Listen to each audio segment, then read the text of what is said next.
Hallo und herzlich willkommen zu unserem heutigen Thema, wo sich alles um das Thema modernes Marketing dreht.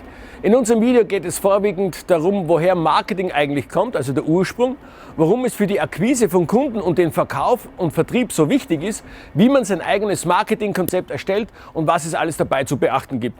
Am wichtigsten aber, wie man eine absolut erfolgreiche Marke in total kurzer Zeit aufbaut, was damit Evolution und Anerkennung zu tun hat und dadurch die Wahrnehmung und somit das alles Entscheidendste steuert, nämlich das Kaufverhalten unseres Kunden.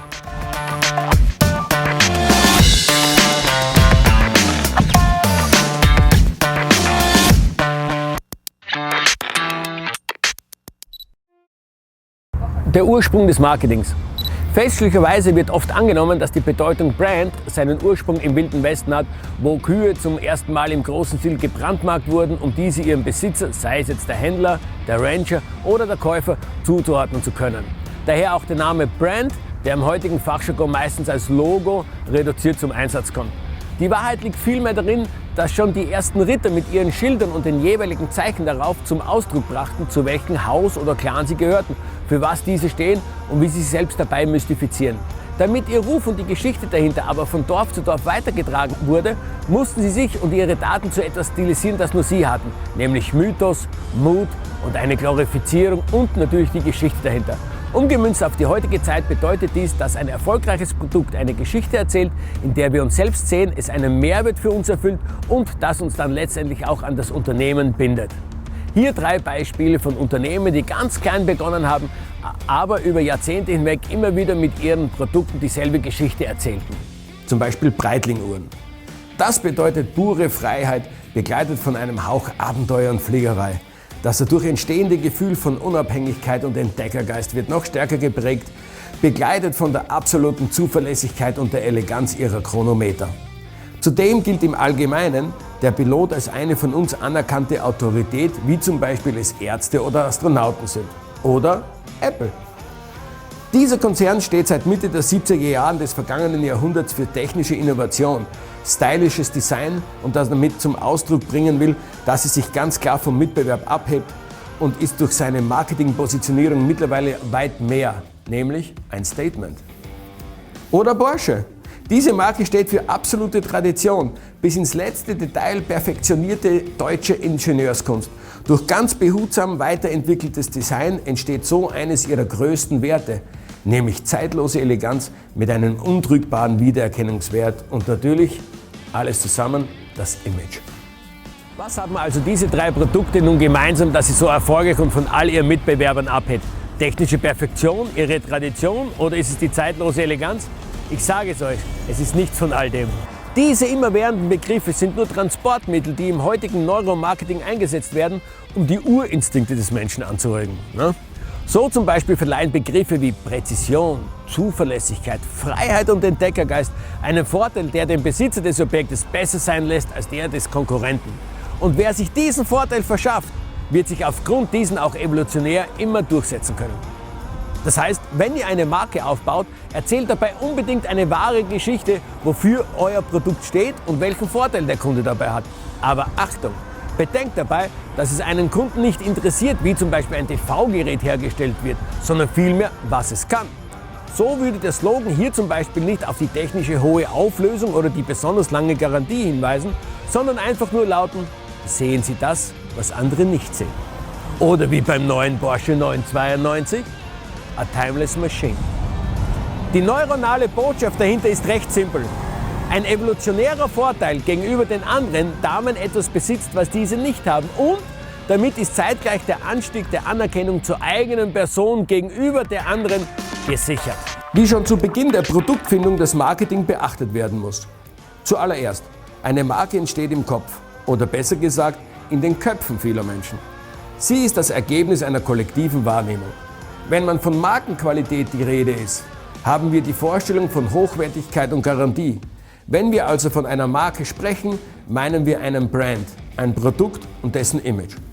Das MacBook wäre ohne den einprägsamen Namen Apple und den angebissenen Apfel wohl nur ein überteuertes Notebook.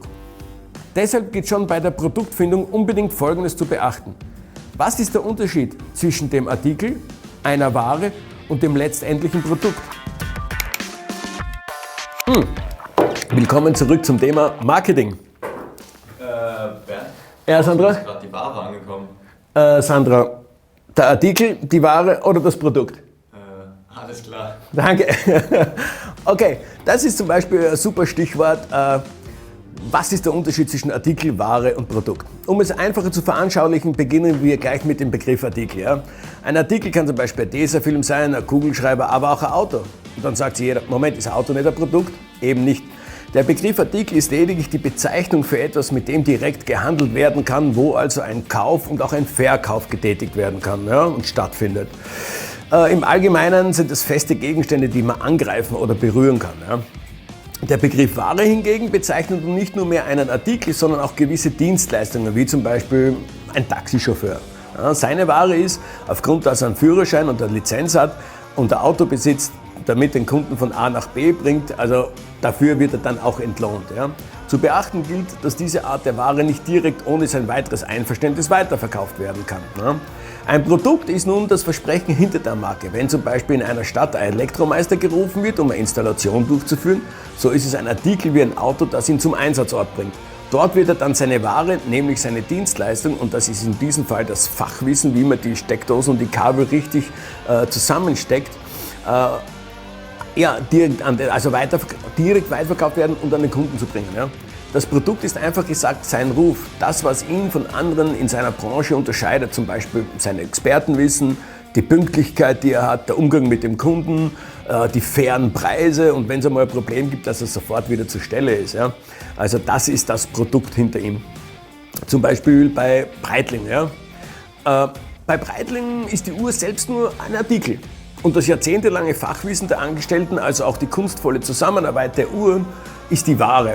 Aber nicht nur die Präzision der Materialien, das Know-how der Mitarbeiter, sondern erst das Versprechen von Breitling von Freiheit, Abenteuer, Fliegerei und Entdeckergeist ist letztendlich das Produkt, das den x-fachen Preis des zu vergleichbaren Uhren für den Käufer rechtfertigt. Ne? Also ist die Geschichte und dass diese eingehalten und gelebt wird, letztendlich das Produkt Breitling. Also, ist der Erfolg der eigenen Marke eine Frage des perfekten Storytellings, das dabei helfen soll, ein Produkt zu erschaffen? Ja, ist es. Und mit einer richtigen Hintergrundgeschichte soll es uns dabei auch helfen, die Grundbedürfnisse oder über die Grundbedürfnisse hinaus das Produkt zu verkaufen. Ja? Fazit: Gutes Marketing, das ein glaubhaftes Produkt mit einem großen Mehrwert für den Kunden bewirbt, ja? Das ist für den Käufer das alles Entscheidendste und der emotionale Mehrwert letztendlich, ja, entscheidet auch über den Kauf. Ja. Natürlich lässt sich jetzt nicht in knapp 10 Minuten das ganze Kapitel Marketing erklären, aber ihr sollt einen Eindruck davon bekommen, wie wichtig und wie umfangreich Marketing ist und dass dieses nicht unbedingt viel Geld kosten muss. Ja. Marketing ist jetzt nicht nur Geschichten erzählen, ja, sondern es ist auch die Steigerung des Bekanntheitsgrades, aktive Kundenbindung, Umsatz und Image, Kommunikation, Positionierung, um nur ein paar Aspekte zu erwähnen. Ja. Wenn ihr also mehr darüber erfahren und lernen wollt, wie ihr erfolgreich eure eigene Geschichte über richtiges Storytelling erzählt, dann kommt auf unsere Homepage unacom.de und wir werden gemeinsam der Welt eure Erfolgsgeschichte erzählen. Ja? Vielen Dank fürs Reinschalten und wenn ihr Fragen oder Anregungen zu unserem Kanal habt, dann einfach bitte unten in die Kommentare und bis zu unserem nächsten Video. Viel Erfolg, euer Bernhard Reiter.